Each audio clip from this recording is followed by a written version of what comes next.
Oh, that's right.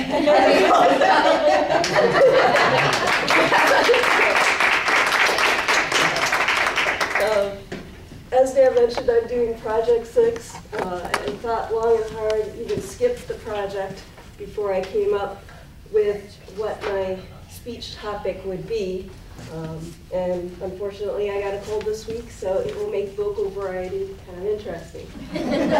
I picked phones, my pet peeves, or really recommendations for them. Everybody has a phone. It seems like they're attached to our hands nowadays. And I have a couple of pet peeves that I thought I'd share and see if everybody else has the same.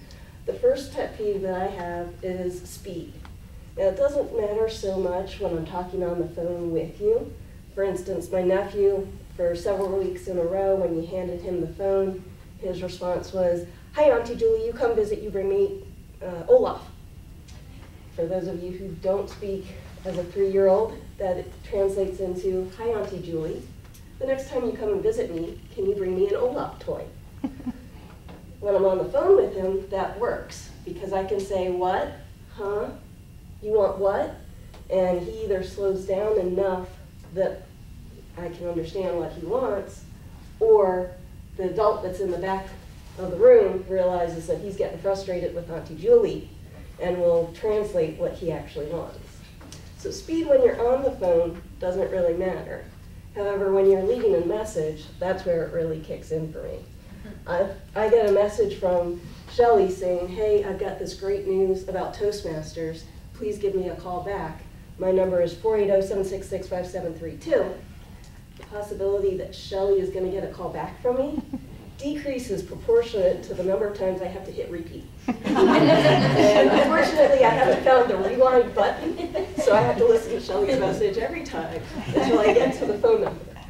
Now, if Shelly had left it as 480-766-5732, she'll get a phone call, and actually I'll call myself, because that's my number, but we're more likely to get a call back. So pet peeve number 1, or recommendation, is especially when you're leaving a message, go a little slower when you get to the phone number, because you're not going to get a call back if you go way too quickly.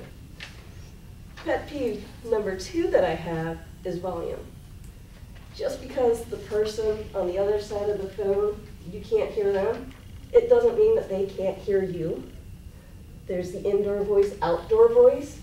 No need to speak on the phone at outdoor voice, especially if you're indoor sitting next to me on the airplane, in the movie theater, or at dinner. Were you to do that, you'll get what my nephews describe as stink eye, which I can't really do on cue too much, but it's basically multiple times of me looking over at you going, "Okay, get off the phone, you're annoying me." Your options for that would be, number 1, if they really can't hear you, ask them to go someplace quieter, if it's noise in their area. Option number 2, if it's because it's noise where you are, try and go somewhere else, maybe go outside so that you can use outdoor voice and not indoor voice. Or number 3, politely ask them that you'll call them back later and have a conversation so that the person sitting next to you will quit looking at you meanly and asking you to get off the phone. So pet peeve number 2, volume.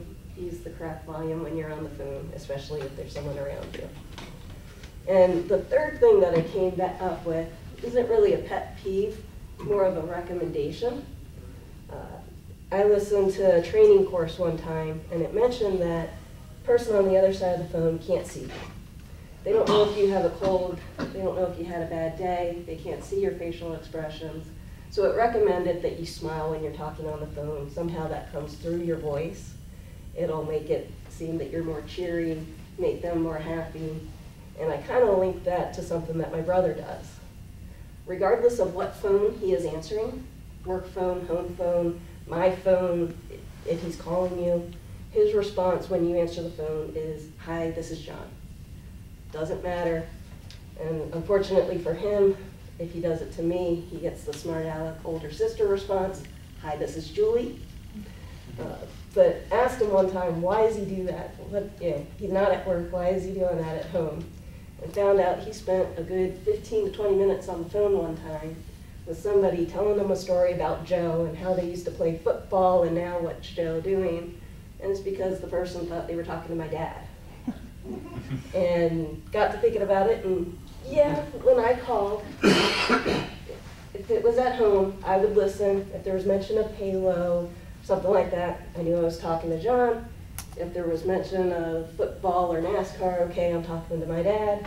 Had to go based on word cues. And so introducing yourself is definitely a good thing when you're answering the phone, especially if you don't want to spend 20 minutes listening to a story that doesn't apply to you.